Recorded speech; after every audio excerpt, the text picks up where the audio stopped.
Bonjour chers internautes, c'est Il Pastore pour la vidéo numéro 10 sur le bouquin de Michel Onfray, Théorie de Jésus. Nous sommes dans la première partie thématique, c'est-à-dire certaines interprétations. Je les évoque et j'essaye de montrer en quoi elles ne me semblent pas vraiment fondées, ou du moins lorsqu'il s'agit d'affirmations, la plupart du temps presque toujours non sourcées, je montre de mon côté que l'on peut affirmer exactement l'opposé, ou du moins nuancer les propos du philosophe par des contre-exemples qui sont eux avérés. Nous arrivons à son chapitre intitulé Nihilisme. Il évoque en haut de la page 179 ou 179 le passage de Luc 14 verset 20. Je vous laisse lire la parabole dans son ensemble. Je précise que la traduction que je vous donne à lire, je prends toujours la même traduction qui est la Nouvelle Bible Second, tout simplement parce qu'elle est à la fois récente et pas trop simpliste. Donc voici ce qu'écrit à la page 179 Michel Onfray sur le verset 20. Un autre dit « Je viens de me marier, je ne peux pas venir ». L'interprétation, en même temps, il considère le mariage comme entravant la pratique de la foi. Donc nous rappelons qu'il s'agit d'une parabole, c'est-à-dire d'une histoire qui invite à réfléchir et à se situer soi-même parmi les personnages. Une histoire qui montre d'une certaine manière aussi l'œuvre de Dieu, sa volonté, et comme toujours, puisqu'on est dans les Écritures, une histoire qui a pour but la conversion, le changement personnel, l'adoration, l'amélioration. Alors regardons dans certaines interprétations, non pas les interprétations que j'ai choisies parce qu'elles iraient dans mon sens, mais tout simplement parce que je les ai trouvées, des interprétations sur ce fameux verset 20. Un autre dit « Je viens de me marier, je ne peux pas venir » et qui, selon Michel Onfray, implique en cela que le mariage serait une entrave à la pratique de la foi. Chez Basile le Grand, il est question des charmes du monde, mais pas du mariage. Chez Ambroise, cité par Thomas d'Aquin, ce n'est pas le mariage en tant que tel qui est blâmé. Dans son traité sur l'évangile de Luc, c'est la même chose.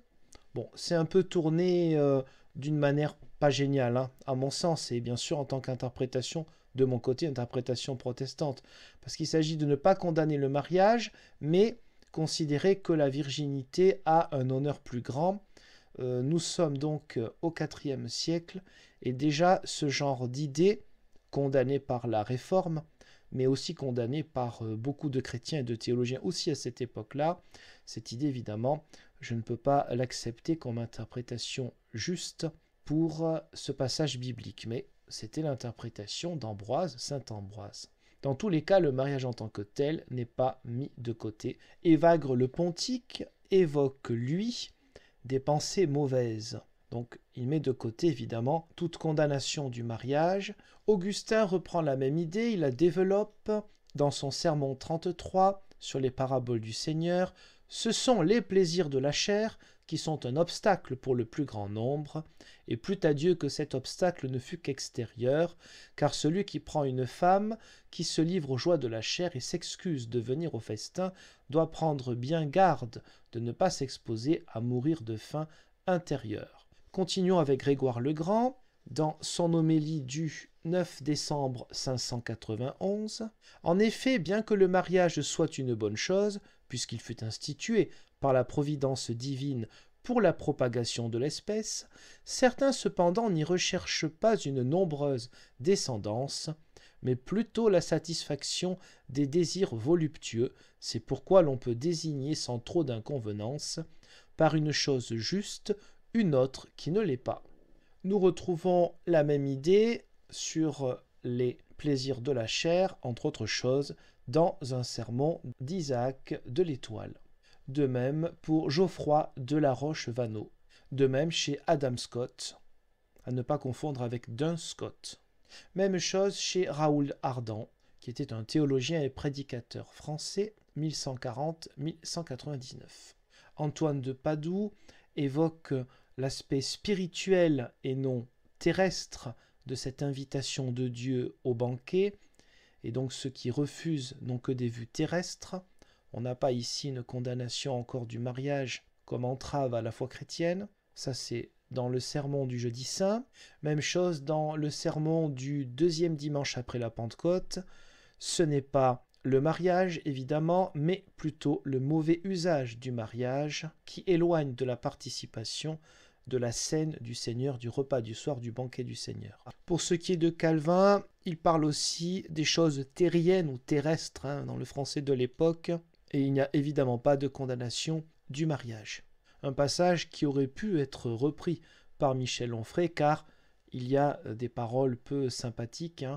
Par ces paroles, Christ signifie que les Juifs ont tant été adonnés au monde et aux choses terriennes qu'ils n'avaient pas le loisir d'approcher de Dieu. Comme à la vérité, quand les sollicitudes du monde nous tiennent enveloppés, ce sont autant d'empêchements qui nous retirent du royaume de Dieu. Donc on a des paroles dures contre la religion et les coreligionnaires de Jésus à cette époque-là. Mais pas de condamnation, bien sûr, du mariage, pas plus dans l'institution de la religion chrétienne, qui sont monuments de théologie. Il y a une évocation du passage biblique dans le livre 4, chapitre 16, numéro 31, mais là encore, c'est hors cadre du mariage. On ne trouvera évidemment pas plus de condamnation du mariage en lien avec cette parabole dans le missel romain de 1570. Pas plus dans la formule de concorde de 1577, texte confessionnel luthérien, où il est question de ceux qui ne font pas pénitence et persévèrent dans leur péché. Évidemment, on n'a jamais vu que le mariage était un péché. On ne trouvera rien aussi de cet ordre-là chez John Wesley, rien non plus dans l'évocation implicite de ce passage, du côté protestant aussi, dans la lettre pastorale du synode général de l'Église réformée des Pays-Bas sur l'Église catholique romaine, sur ce qui est de la scène et de la messe, les différences. La scène est surtout un signe précurseur, un avant-goût du grand festin dans le royaume de Dieu, lorsque notre Seigneur boira à nouveau avec les siens le fruit de la vigne. Pas question, là aussi, d'une évocation contre le mariage. Lisons aussi un texte plus récent encore. Donc Karl Barth, dans sa dogmatique, alors là, c'est pas un monument de quelques livres, c'est une vraie bibliothèque. Dans la traduction en français, les relations de l'homme et de la femme, des parents et des enfants, des frères et des sœurs, etc., ne sont pas en cause comme telles, car l'être humain ne serait pas l'être humain s'il n'existait pas dans le cadre de telles relations. Ce qui est en cause, c'est l'intensité de l'instinct qui pousse l'homme à se laisser enclore, enfermer, par ses semblables dans ces relations-là, et qui lui fait penser qu'il doit à son tour enclore les siens, trouver son bonheur dans la chaleur du nid familial, dans le règlement des problèmes de ce cercle intime, dans ses joies et ses peines. Bref, ce qui est mis en question, c'est le fait que l'homme soit prisonnier de sa famille, exactement comme à d'autres égards, il est prisonnier de ses biens ou de son honneur. C'est au sein de cette captivité de la tribu, du clan, que retentit le message de la liberté. L'excuse de l'invité au festin, Luc 14, 20, « J'ai pris femme et je ne puis venir », est du même ordre que celle des autres conviés, dont l'un a acheté un champ et l'autre 5 paires de bœufs, et qui doivent s'en occuper. Côté anglophone, Charles Harold Dodd, 1884-1973, exégète, professeur à Cambridge, a écrit en 1961 sur le contexte des paraboles et a évoqué notamment le fait que ce soit dans le thème de la repentance que cette parabole est écrite, mais aussi l'appel de Jésus envers tout le monde et particulièrement de ceux qui sont mal vus, les publicains, les pécheurs. La lie de la société n'est pas rejetée par Jésus, elle est appelée particulièrement par Jésus. Donc c'est dans un contexte, d'après lui, de ce genre-là que cette parabole est écrite. On pourrait le dire de manière un peu simpliste, même si Jésus ne rejette pas les bien-pensants, ils ne sont pas sa priorité car il ne voit pas droitement. Il faut aller vers les pécheurs manifestes. Eux ne répondront pas forcément ce genre de réponse, je ne peux pas, j'ai autre chose à faire. Un peu plus près aussi de nous, chronologiquement, le décret sur l'apostolat des laïcs du Concile Vatican II, donc là du côté catholique romain, décret promulgué le 18 novembre 1965 qui parle des laïcs, donc ceux qui ne font pas forcément vœu de célibat ou de chasteté. Cette parabole est utilisée et il parle donc des laïcs de cette manière-là. Il s'efforce de plaire à Dieu plutôt qu'aux hommes, toujours prêt à tout abandonner pour le Christ, etc. Donc là encore, il ne s'agit pas d'une condamnation du mariage qui serait en tant que telle une entrave à la pratique de la foi, mais une histoire de priorité. Une interprétation encore plus récente, en 1980, du grand professeur de théologie à Strasbourg, Jean-François Collange, la parabole du festin, où reprenant une image juive traditionnelle, Jésus présente le règne de Dieu comme un banquet auquel Dieu lui-même convie. La pointe de la parabole consiste alors dans le refus des invités à participer à ce repas et dans la décision prise par le maître, à la suite de ce refus, d'inviter tous ceux que l'on peut trouver. Nul doute qu'il faille voir ici une interprétation du Nazaréen lui-même de son propre ministère. Le banquet du royaume commence lors des repas qu'il peut être amené à partager avec des gens à la réputation douteuse, pêcheurs et collecteurs d'impôts. On est dans la même interprétation que celle du professeur de théologie à Cambridge que j'évoquais un peu avant, en 1961. Le dialogue officiel mondial entre les églises luthériennes et anglicanes, en septembre 1987, sur l'épiscopé, c'est-à-dire le ministère épiscopal, ministère de ceux qui veillent sur, évoque l'identité même de l'Église comme communauté qui anticipe le banquet céleste. Là encore, le passage utilisé n'est pas compris comme un problème avec le mariage. De même pour le dialogue catholique romain luthérien, dans le texte publié le 11 septembre 1993, l'Église et la justification, au point numéro 23, il est question de ce règne ou royaume de Dieu qui doit être accepté sans délai et sans crainte. En 2008, l'exégèse du professeur de théologie, Michael Wolter, met lui totalement de côté ce que l'on a entendu au début, c'est-à-dire les interprétations de beaucoup des pères de l'Église ou de théologiens médiévaux et même parfois récents qui évoquent la sexualité et non pas le mariage pour celui qui dit « je ne peux pas venir, je viens de me marier ». Le théologien met tout cela de côté en disant que c'est hors sujet. Le professeur de théologie, Matteo Crimella, lui fait le parallèle, pour ce qui est des trois personnages dans cette parabole, avec les règles d'enrôlement pour la guerre qui sont spécifiées dans le livre du Deutéronome, chapitre 20, versets 5-7 et chapitre 24, verset 5. Il est donc là encore nulle part question du mariage qui serait une entrave pour la pratique de la foi. Pas plus pour le professeur de théologie protestante, Pérez Milos, qui lui insiste sur le caractère impossible de la venue au banquet de celui qui s'est marié.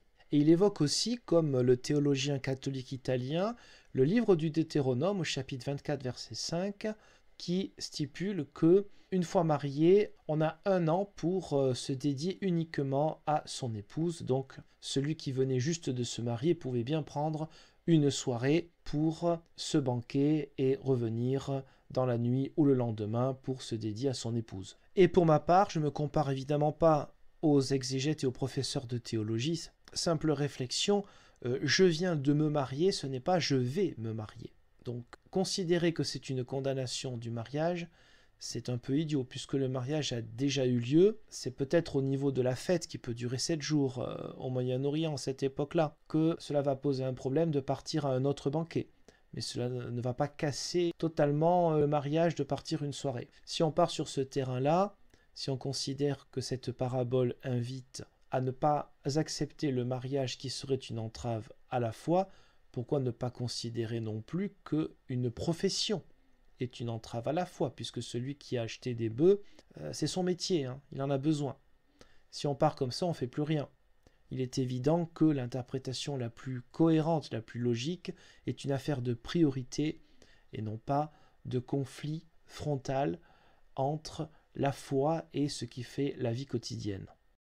Poursuivons dans les extraits du livre de Michel Onfray, toujours dans son chapitre intitulé « Nihilisme ». page 179-180.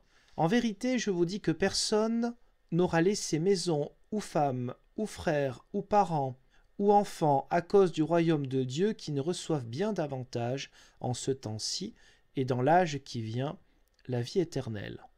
Luc 18, 29-30.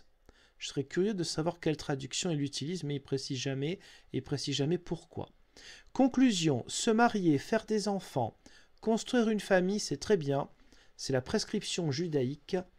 Dieu, Moïse, Abraham, les patriarches nous y invitent, la Torah et les 5 premiers livres de l'Ancien Testament qui la contiennent, le Pentateuque, l'enseigne, mais dixit en italique, le Nouveau Testament, c'est mieux de ne pas avoir une épouse, de ne pas faire d'enfants, de ne pas construire une famille. Alors comme d'habitude, le contexte d'élaboration, d'écriture des évangiles n'intéresse pas l'auteur, ce qui est quand même impressionnant pour un intellectuel, et donc le fait qu'il se pourrait que les chrétiens, au moment de l'écriture de l'évangile selon Luc et des autres évangiles, soient déjà persécutés, et donc que l'évangéliste rappelle ces paroles de Jésus, ou même si on prend la théorie d'Onfrey, rappelle des paroles de quelqu'un qui est inventé, ça aurait du sens pour des gens persécutés, pour des gens qui sont détestés dans leur famille parce qu'ils ont choisi de croire en Jésus-Christ. Cette détestation, cette persécution existe d'autant plus à notre époque, hein, petite parenthèse, dans au moins une 50aine de pays. Pas que les chrétiens, mais en premier lieu les chrétiens sont persécutés. Et donc le fait qu'un écrit puisse être influencé par les circonstances de l'auteur, de la communauté peut-être qu'il anime lui-même, ou avec laquelle il est en lien, cela n'intéresse pas l'intellectuel Michel Onfray. Donc évidemment, quand on n'est pas intéressé par le contexte d'un écrit, de son auteur, de sa condition socio-économique, tout ce que vous voulez, ça va être compliqué de ne pas raconter des bêtises. Autre signe d'un problème de compréhension de cet auteur-là, qui écrit quand même sur Jésus, nous avons bien entendu, donc page 180 en haut, la Torah et les 5 premiers livres de l'Ancien Testament qui la contiennent, le Pentateuque. Le Pentateuque et la Torah, c'est pareil. Pentateuque, ça veut dire 5 rouleaux en grec. Et Torah, c'est loi en hébreu. Alors c'est mieux de ne pas faire d'enfants, de ne pas construire une famille. Il y a quelques versets du Nouveau Testament qui y invitent, mais là encore dans un contexte qu'il ne comprend pas ou peut-être ne veut pas comprendre. Après, cela va à l'encontre de sa propre théorie, hein, car s'il s'agit de fonder une religion contre la religion précédente, la religion juive, il faudra bien quand même construire une famille, sans quoi ça ne va pas durer longtemps. S'il se retrouve à 12 et qu'il n'y a plus rien après, ça ne va pas aller loin. Pour ne pas être trop long dans ce que j'explique, je vous laisse lire le texte de François Beauvon, professeur de théologie en Suisse, dans son exégèse de l'Évangile selon saint Luc en 1991. On retrouve aussi la même idée un petit peu développée chez le théologien protestant allemand Michael Wolter en 2008 sur le fait que d'aller de maison en maison, c'était l'idée de ne pas choisir la maison, la demeure qui plaisait le plus aux apôtres, mais d'aller dans la première qu'ils voyaient. Il évoque aussi un texte de la Didaché. Didaché, c'est un texte qui a failli être dans le Nouveau Testament. Didaché, doctrine, enseignement des 12 apôtres, qui évoque le fait qu'un apôtre ne doit pas rester plus de 3 jours dans une maison. Sinon, c'est que c'est un faux prophète. Certains profitaient, se disaient, je vais être chrétien, je suis tranquille, je vais manger à l'œil, je vais faire le tour puisqu'on me dit d'aller faire le tour des maisons.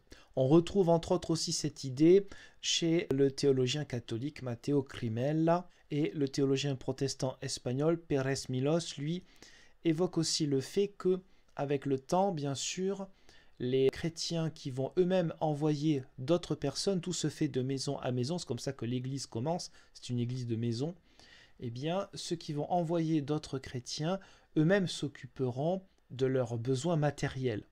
Et donc, la notion de mendicité, même si elle n'est pas totalement fausse, ce qu'évoque Michel Onfray, il y a une nouvelle famille avec l'église, et donc les uns sont censés prendre soin des autres. Et donc, ils ne vont pas envoyer ensuite la deuxième équipe, la troisième équipe, les diverses générations ne vont pas envoyer les autres avec rien du tout. Mais il fallait que ça commence de cette manière-là, pour dépendre des autres dans le bon sens du terme. Je vous remercie pour le visionnage de cette vidéo et je vous donne rendez-vous Dieu voulant pour d'autres. Au revoir.